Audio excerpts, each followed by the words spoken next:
Good morning everyone.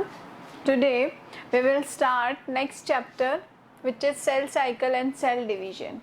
See, we had completed chapter number 8, cell, the structural and functional unit of life and the cell organelles.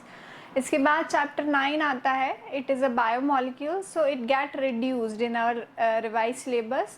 So according to RBSE we don't have to study biomolecules. Now I'm going to start next chapter, chapter number 10, which is cell cycle and cell division. See, first of all we have to know what is cell cycle. Cell cycle क्या होता है?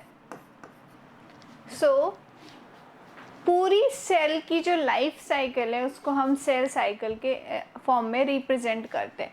अब इसके अंदर हम define कैसे करेंगे कि देयर आर डिफरेंट इवेंट्स. इसके अंदर क्या है, डिफरेंट इवेंट्स प्रेजेंट होते हैं. Cell cycle is a series of cellular events like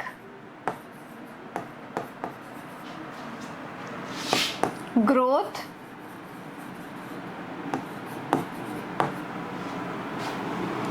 synthesis and division.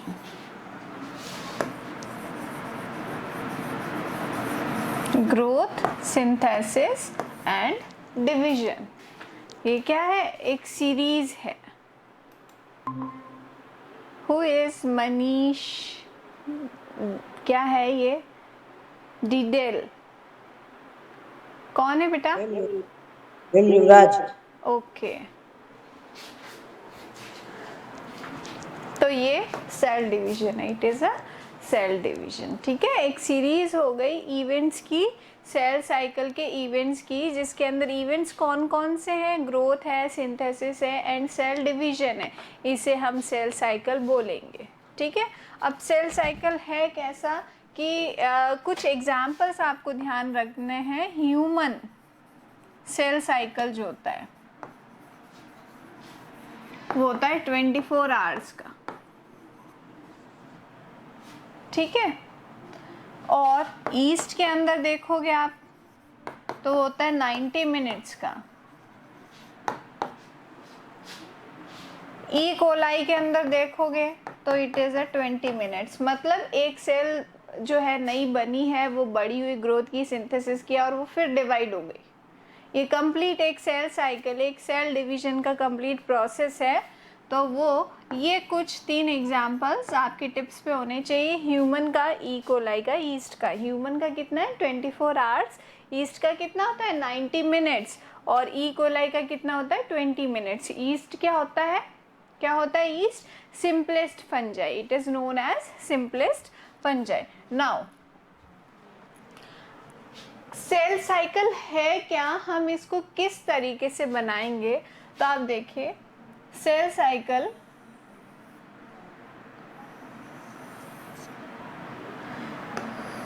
this is the growth phase, this is synthesis phase, growth 2 phase, G1 phase, S phase. G1 phase होती है 6 hours की, G2 भी 6 hours की, और ये भी लगभग 6 hours ही माना जाता है. और इसके बाद अगर सिस्टेमेटिक फॉर्म में देखा जाए तो 6 आवर्स की 4 फेजेस होती है. अब ये G2 फेज जो मैंने लिखा है, G1 से लेके S और G2 फेज तक, यहाँ पे क्या है, सेल इन फेज के अंदर अपने आप को प्रिपेयर करती है सेल डिवीजन में जाने के लिए. G1 के अंदर तो उसकी कंप्लीट ग्रोथ फेज है. S फेज के अंदर वो सिंथेसाइज करना स्टार्ट करेगी और G2 के अंदर भी सिंथेसाइज करना स्टार्ट करेगी. तो इन फेजेस को हम कहते हैं इंटरफेज,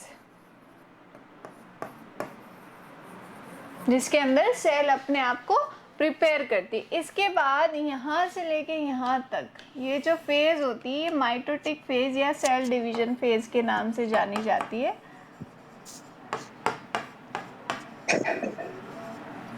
कौन कौन सी इसके अंदर 5 फेजेस रहती है? प्रोफेज,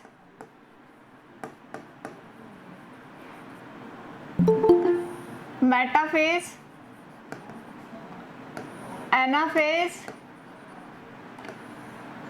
टेलोफेज, साइटोकाइनेसिस, और यहाँ पे हम कह देते हैं this is the G0 phase. अगर सेल ग्रोथ कर चुकी है तो वो रेस्टिंग फेज में चली जाएगी। अब उसके बाद वो सेल डिवीजन में पार्टिसिपेट चाहे तो करे चाहे तो नहीं करे, और मोस्टली G0 फेज में जाने के बाद वो नहीं करती क्योंकि वो मेच्योर हो चुकी है। तो अब उसकी डेथ ही पॉसिबल है, ना कि उसको डिफ्रेंशिएट करवाना आगे चल के। ठीक है, तो वो होती है G0 फेज। क्लियर? ये हो गई आपकी माइटोटिक फेज। अब ये जो कंप्लीट डायग्राम है ना, it is a diagram of cell cycle. ये किसका डायग्राम है? सेल साइकिल का डायग्राम है। इसके अंदर हम अब जो स्टडी करेंगे, आप देख रहे हैं कि G1 है, ऐसे G2। तो G1 फेज के अंदर क्या होता है? G1 को हम ग्रोथ 1 के नाम से जानते हैं। क्या होता है? Different type of cellular events like growth. Growth किन किन की होगी? किन किन की ग्रोथ होती है? प्रोटीन्स है, सेल ऑर्गेनेल है, ओवरऑल जितने भी प्रेजेंट होंगे उन सब की ग्रोथ हो जाएगी, प्रिपरेशन हो जाएगा डीएनए वगैरह। क्योंकि अब डीएनए आगे चल के क्या करेगा? सिंथेसाइज करना पड़ेगा उसको 1 से 2 बनना पड़ेगा। तो पहले एक जो है वो तो मेच्योर बन जाए, मेच्योरिटी तक आते ही अब वो एस फेज के अंदर, जब इसके अंदर इसके सारे इवेंट्स कंप्लीट हो जाएंगे ना, तो यहाँ पे कुछ सीसी के एंजाइम होते हैं जिन्हें हम सेल डिवीजन चेक पॉइंट्स के नाम से जानते हैं। वो क्या करते हैं? वो चेक करते, they are some kind of proteins जो उस स्टेज के बाद चेक करते हैं कि हाँ ये स्टेज कंप्लीट हुई है या नहीं हुई है। अगर स्टेज कंप्लीट हो गई है तब तो ये सेल को नेक्स्ट फेज के अंदर जाने से अलाउड कर देंगे। अगर नहीं हुई है तो इसको वहीं रोक देते हैं और वापस उस फेज को कंप्लीट करवाने की प्रोसेस जो है वो शुरू हो जाती है। ठीक है, तो it is a G1 phase. Now S phase. S phase को हम कहते हैं सिंथेसिस फेज। Synthesis phase. तो सिंथेसिस फेज के अंदर क्या होता है? देखिए, सिंथेसाइज होता है डीएनए। डीएनए की डबलिंग हो जाएगी। There is a doubling of DNA. DNA जैसे अगर डीएनए के 2 मॉलिक्यूल है तो वो 2 से 4 बन जाएंगे, 4 है तो 4 से 8 बन जाएंगे। तो सिर्फ और सिर्फ इसके अंदर डीएनए जो है वो सिंथेसाइज ही होता है, डीएनए का जो है वो सिंथेसिस ही होता है इसके अंदर। नाउ G2 फेज,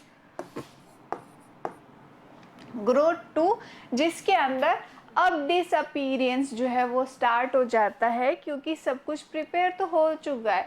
अब जो है उसको नेक्स्ट कैरियोकाइनेसिस स्टेज में जो है पार्टिसिपेट करना है। तो क्रोमोसोम्स हो गए, इनकी ग्रोथ होना शुरू होता है, प्लस अदर जो सेल ऑर्गेनेल है इन सब का डिसअपीयरेंस जो है वो स्टार्ट हो जाता है। ठीक है, तो वो ग्रोथ 2 फेज के अंदर हो जाता है।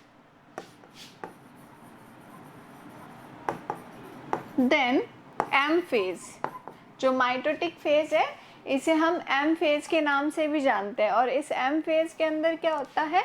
इसको हम माइटोटिक फेज बोल रहे, और सेल डिवीजन स्टार्ट होता है। सेल डिवीजन स्टार्ट होता है। So this is known as complete cell cycle. इसे हम क्या कहेंगे? सेल साइकिल के नाम से इसको जानते हैं।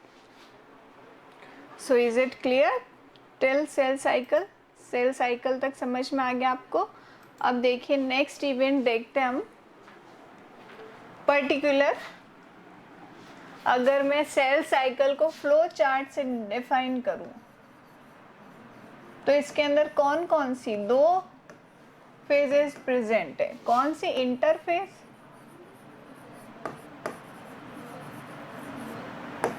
और दूसरी है आपके माइटोटिक फेज।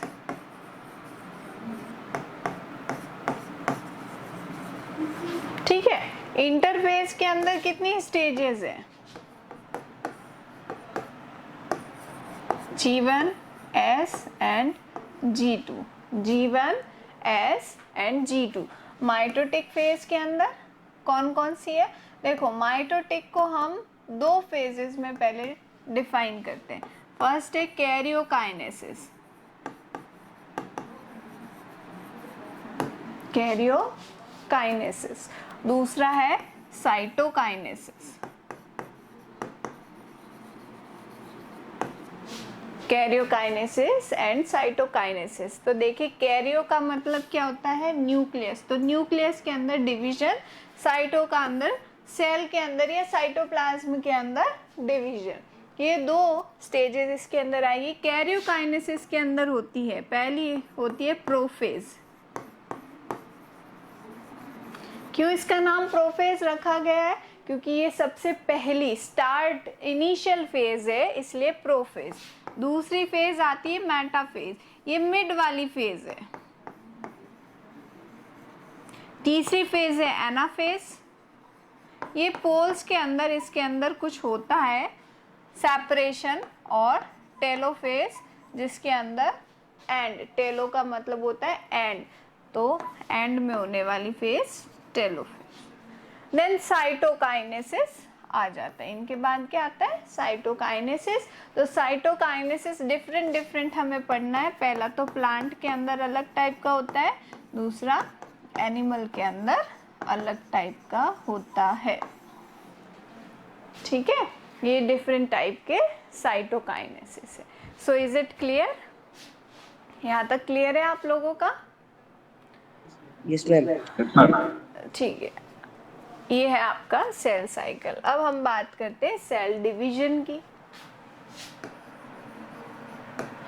जो हम फेजेस देख रहे थे वो सेल डिवीजन के अंदर आती है। सेल डिवीजन क्या होता है? डिवीजन इन सेल, सेल अपने आप को डिवाइड करेगी, उसे हम सेल डिवीजन कहेंगे। ठीक है, this is known as cell division. अब इसके अंदर क्या है, किस तरीके से है? तो देखो, सेल डिवीजन को हम बेसिकली टू पार्ट्स के अंदर ही पढ़ते हैं। पहला तो है माइटोसिस और दूसरा है मियोसिस। Mitosis and meiosis. अब सेल डिवीजन के अंदर है क्या कि जो क्रोमोसोम्स नंबर है उनके अंदर चेंजेस को हमें पढ़ना है। किस तरीके से एक मदर सेल से डॉटर सेल्स कितनी बन रही है और किस तरीके से उनके अंदर क्रोमोसोम्स नंबर जो है वो चेंज हुए हैं। तो सबसे पहले हम सेल के टाइप देखते हैं। सेल कौन कौन से टाइप की होती है? एनिमल और प्लांट सेल नहीं, ठीक है, दोनों के अंदर कौन कौन से टाइप की सेल होती है? तो सेल दो टाइप की, एक तो होगी सोमेटिक सेल और एक होती है gametic cell. Somatic cell and gametic cell. Somatic cell जो कंप्लीट बॉडी बनाएगी आपकी, ठीक है, ऑलवेज डिप्लॉयड कंडीशन में, ऑलवेज डिप्लॉयड कंडीशन के अंदर होती है। डिप्लॉयड कंडीशन का मतलब होता है नंबर ऑफ क्रोमोसोम्स 2n होते हैं। लाइक ह्यूमन बींग्स की बात करें तो 2n बराबर 46 हमारे पास डिप्लॉयड डबल पेयर्स प्रेजेंट है, डबल क्रोमोसोम्स प्रेजेंट है, या फिर वो पेयर्स के फॉर्म में प्रेजेंट है, तो हमारी बॉडी की सारी सेल्स क्या होती है? डिप्लॉयड। गैमेटिक सेल्स जो होती है ये सिर्फ और सिर्फ गैमीट्स होते हैं, गैमीट्स होते हैं जो हैप्लॉइड कंडीशन में होते हैं।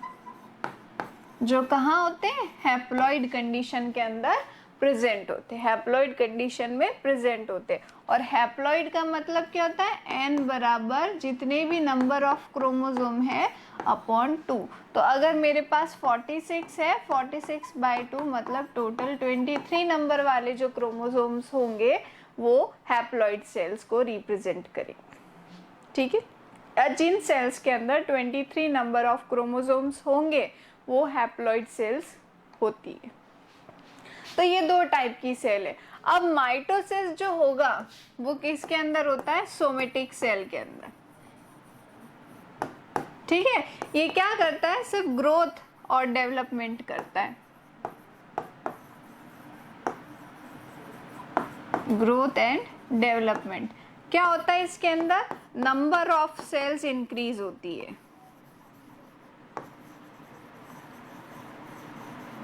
Number of cells increases. और किसके अंदर हो रहा है? सोमेटिक सेल है, मतलब डिप्लॉयड सेल्स है, ठीक है।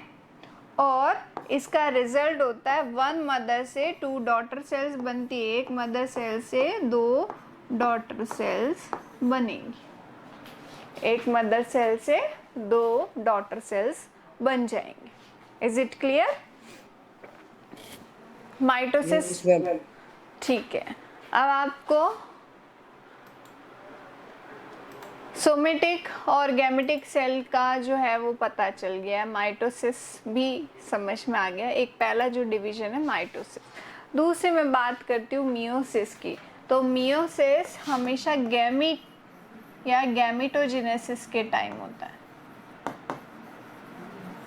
तो ये होगा किसके अंदर? ये होता है यहाँ सोमेटिक है या गैमेटिक सेल्स के अंदर। गैमेटिक या इनको हम कहते हैं जर्म लाइन सेल, जो गैमीट्स बनाती है।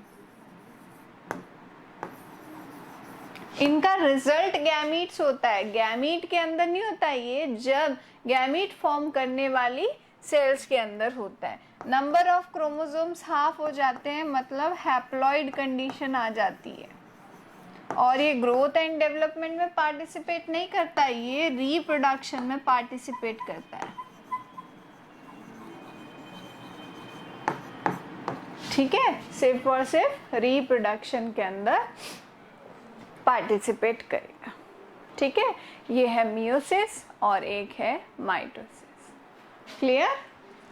अब हम सबसे पहले पढ़ेंगे माइटोसिस। ये से एक चीज और नहीं बताई, मियोसिस का रिजल्ट होता है 4 डॉटर सेल्स, 1 2 3 4। मियोसिस आपको 2 स्टेप्स में पढ़ना है, माइटोसिस हम सिर्फ और सिर्फ एक स्टेप के अंदर पढ़ेंगे।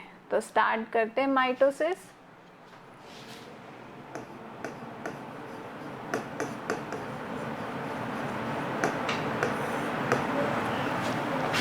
माइटोसिस क्या है? माइटोसिस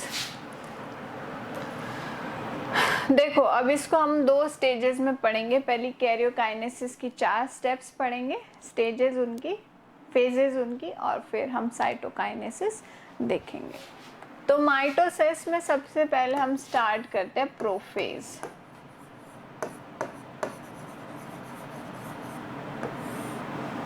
प्रोफेज स्टार्ट होने वाली फेज है। प्रोफेज को हम 2 में डिवाइड करेंगे। पहला तो early prophase,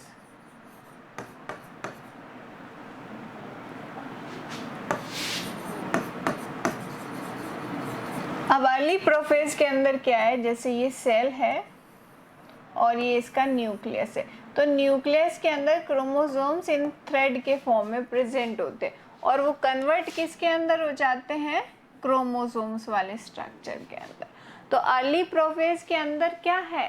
condensation of chromatin material into chromosomes. Chromatin material जो है, ये वाला थ्रेड फॉर्म जो है, ये क्रोमोसोम के अंदर कन्वर्ट हो जाएगा, ये क्रोमोसोम बन गया। तो पहला तो इवेंट ही हो जाता है। दूसरा इवेंट होता है स्प्लिटिंग। स्प्लिटिंग इन क्रोमोसोम, क्रोमोसोम के अंदर स्प्लिटिंग। तो स्प्लिटिंग से क्या होगा? आप देखो, ये क्रोमोसोम था अपने पास और इसके अंदर सेंटर के अंदर इस तरीके से स्प्लिट हो जाएगा। तो स्प्लिट हो जाएगा तो ये 2 अपनी अपनी आर्म्स बना लेगा, जिसे हम कहते हैं क्रोमेटिड। क्या बना लेगा? ये क्रोमेटिड फॉर्मेशन कर लेता है, ठीक है। और तीसरा होता है formation of centrioles, centrioles towards opposite poles।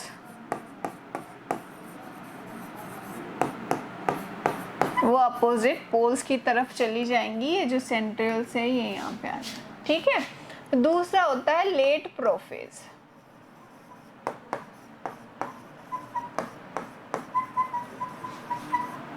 Late prophase. Late prophase में क्या होगा कि ये सेल है और न्यूक्लियर मेम्ब्रेन जो है वो डिसअपियर होना स्टार्ट हो जाती है, सेल ऑर्गेनेल्स डिसअपियर हो जाते हैं, ये सारे के सारे आपके क्रोमेटिड्स बन चुके हैं इस तरीके से, और ये सेंट्रियोल्स यहाँ पे आ चुकी है और यहाँ पे स्पिंडल फाइबर्स बनना शुरू हो गए।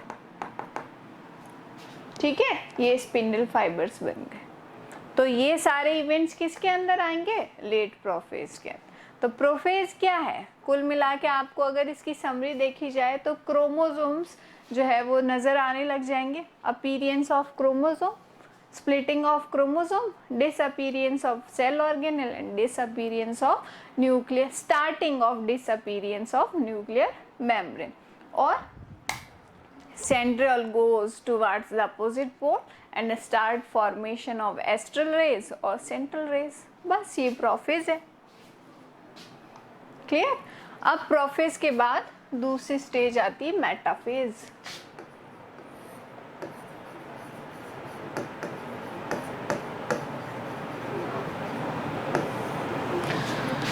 आप मेटाफेज के अंदर देखेंगे, वहां तो प्रोफेज में क्या हुआ था, न्यूक्लियर मेम्ब्रेन डिसअपियर होना स्टार्ट हुई थी, यहाँ पे कंप्लीट ही डिसअपियर हो जाएगी, और डिसअपियर हो जाएगी तो ये क्रोमोसोम्स यहाँ पे इस तरीके से अरेंज हो जाते हैं सेल के सेंटर में।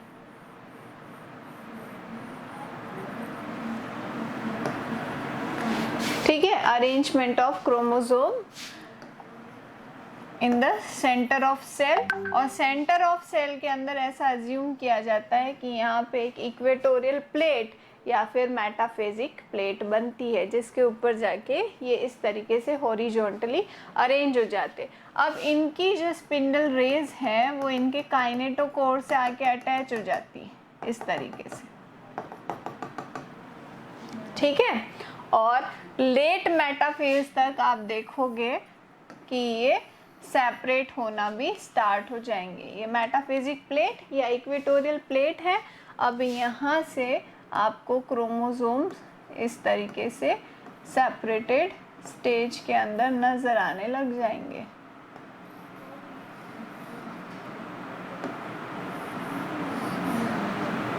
ये इससे अटैच्ड है,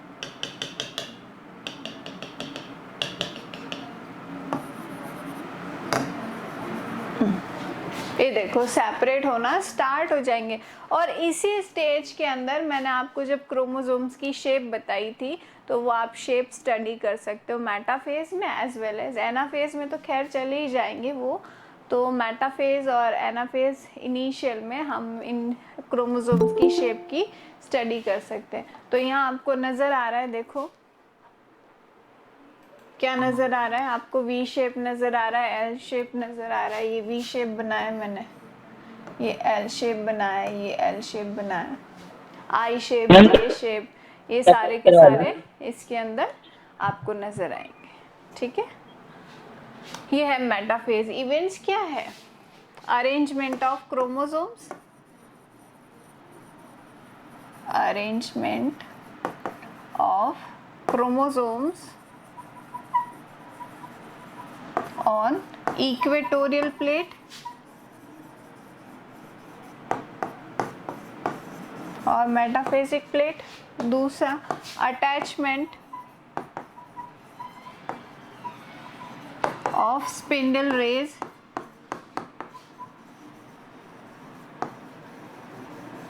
टू सेंट्रोमियर और centromeres kinetochore, and starting of separation of chromatids।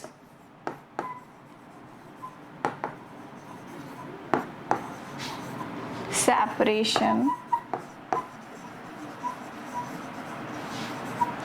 of chromatids।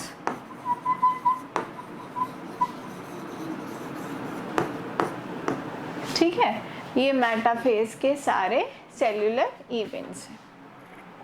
Plus अब तीसरी फेज आती है एनाफेज। तो इसकी करवा रहे हो ना आप? हाँ, ये है एनाफेज। तो एनाफेज के अंदर आपने देखा था माइटोसिस के अंदर अब सेपरेट होने लगे ना, तो अब जो अपीयर, अगर अज्यूम करते हैं कि मेटाफेज अपीयर हुई तो वो डिसअपियर हो जाएगी और क्रोमोसोम्स जो है आपको नियर द पोल्स नज़र आने लग जाएंगे। ये क्रोमेटिड्स नियर द पोल्स नज़र आने लग जाएंगे and there is a reduction in spindle rays. ठीक है, इसके अंदर रिडक्शन होना शुरू हो जाएगा। बस ये इतना सा है। और टेलोफेज की बात करें जो सबसे एंड वाली स्टेज है, तो इसके अंदर आप देखोगे कि अब क्रोमेटीन मटेरियल्स के अंदर क्रोमोसोम्स कन्वर्ट हो गए। ये पहुंच गए थे पोल्स पे, फिर क्रोमेटीन के अंदर कन्वर्ट हो गए। Then again reappearance of nuclear membrane, reappearance of nuclear membrane, reappearance of all cell organelles, सारे सेल ऑर्गेनल्स का रीअपीयरेंस हो जाएगा। ठीक है ना, रीअपीयर हो गया। अब इसके बाद ये तो है आपकी कैरियोकाइनेसिस वाली स्टेज। फिर स्टेज आती है साइटोकाइनेसिस। तो साइटोकाइनेसिस मतलब सेल डिवीजन। अगर कंडीशन में पहली दे रही हूँ ये प्लांट सेल है, हम बात कर रहे हैं प्लांट सेल है, तो प्लांट सेल के अंदर क्या होता है, गोल्जी बॉडी इस तरीके से सेंटर में आके इकट्ठा होती है और एक सेल प्लेट बनाती है और ये सेंटर से कहाँ, पेरिफेरी की तरफ चलेगी, सेंटर से पेरिफेरी की तरफ। तो आपको ये कंप्लीट एक क्या है, सेल प्लेट नज़र आएगी और सेल प्लेट बनने से आप देखोगे 2 डॉटर सेल्स बन चुकी है। तो प्लांट के अंदर साइटोकाइनेसिस किसके होता है, किसके थ्रू होता है, थ्रू सेल प्लेट फॉर्मेशन।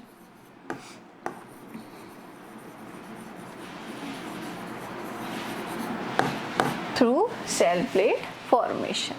दूसरा, एनिमल सेल के अंदर साइटोकाइनेसिस किस तरीके से होता है कि यहाँ न्यूक्लियस बन गया, यहाँ न्यूक्लियस बन गया। अब ये सेल जो है अंदर की तरफ इन्वॉल्व होने लग जाती है, इन्वॉल्यूटेड, और ये अंदर से अंदर की तरफ चलती रहेगी और आप देखेंगे ये 2 डॉटर सेल्स बन गई।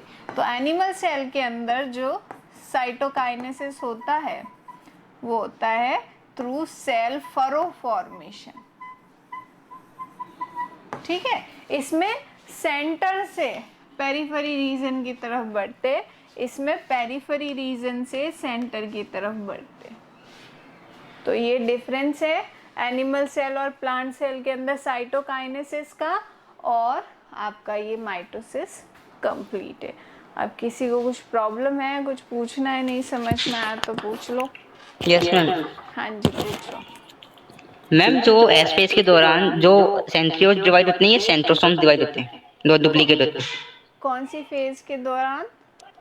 मैम जो इंटरफेज की जो एस फेज है, हाँ, एस फेज के अंदर तो बेटा सिर्फ सिंथेसिस हो रहा है। मैम मतलब वो सेंट्रियोल का होता है, ये सेंट्रोसोम का होता है।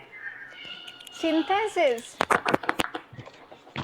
मैम बट किताब में तो ऐसे लिखा है कि इसमें डुप्लीकेशन भी होता है, रेप्लिकेशन ऑफ साइट सेंट्रियोल्स। हाँ, तो वही तो कह रही हूँ, सिंथेसिस हो रहा है वो। यस ठीक है, मैम। जैसे सेंट्रोसोम था ना, उसके अंदर से अब वो जो 2 सेंट्रियल्स है वो सेपरेट हो जाएगी और अलग अलग पोल्स पे बढ़ने लग जाती है जब तक प्रोफेज आ जाती है। मैम इस सेंट्रोसोम का डुप्लीकेशन थोड़ा ना होता है, सेंट्रियोल्स का होता है ना। नहीं, डुप्लीकेशन हम सेंट्रोसोम का ही बोलेंगे क्योंकि सेंट्रियल्स तो ऑलरेडी 2 फॉर्म में प्रेजेंट है। ओके, तो मैम 2 सेंट्रियोम्स हो जाएंगे।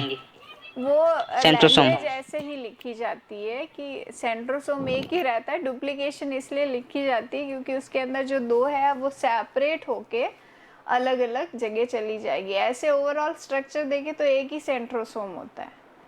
ठीक है, और अब उसके लिए डुप्लीकेट वर्ड यूज करेंगे ताकि उसके अंदर 2 सेंट्रियल्स जो है वो डिफरेंट पोल्स पे चली जाए। एंड मैम जब मेटाफेज में जो फेज आता है, मतलब मेटाफेज का, तो मैम उसमें जब जो क्रोमोसोम्स है वो उसके ऊपर मतलब मेटाफेज प्लेन के ऊपर अलाइन हो जाते हैं। हाँ, तो मैम उस समय फिर वो जब डिवाइड होते हैं तो वो उनके ईच को अपने सेंट्रियोल बोल लेंगे या फिर डॉटर क्रोमोसोम्स बोल सकते हैं। इसमें सेंट्रियल का आ गया अंकित, क्रोमेटिड मतलब। उनको क्रोमेटिड्स बोलेंगे। मैम डॉटर क्रोमोसोम्स नहीं बोल सकती क्या नहीं जब वो डिवाइड होंगे? नहीं, ओके मैम। डॉटर वर्ड सिर्फ सेल्स के लिए यूज करेंगे, जैसे ये 2 डॉटर सेल्स बन गए, ये बस इसके लिए। एंड मैम लेट प्रोफेज और अर्ली प्रोफेज की फेजेस क्या है, मतलब उसके अंदर कौन कौन से काम किसमें होते हैं? इसमें तो पूरा मिक्स दे रखा है। मिक्स क्यों है, मैंने आपको डिफरेंट लिखवाया है ना। मैम लेट ज्वाइन हुआ है ना क्लास में। क्लास में भी क्यों, मैंने तो आपको ऑफलाइन क्लास में भी करवाया ये, यहाँ लेट ज्वाइन होने से क्या है। ये रहा अर्ली प्रोफेज में एक तो क्रोमोसोम फॉर्मेशन कंडेंसेशन होगा, फिर स्प्लिटिंग होगी और फॉर्मेशन ऑफ सेंट्रियोल से। लेट प्रोफेज के अंदर स्पिंडल रेज जो है बन जाएगी, डिसअपीयरेंस ऑफ न्यूक्लियर मेम्ब्रेन हो जाएगा and disappearance of other cell organelles हो जाएगा, बस। Okay ma'am. ठीक है, एनीथिंग एल्स? मैम आप इसके नोट्स बना लेना। हाँ बिल्कुल बनवाए हैं ना मैंने, बना क्या ले, बनवाए हैं ना। नहीं उसको एक्सप्लेन करके मतलब। एक्सप्लेन भी करवा दिए मैंने। Okay ma'am. ठीक है।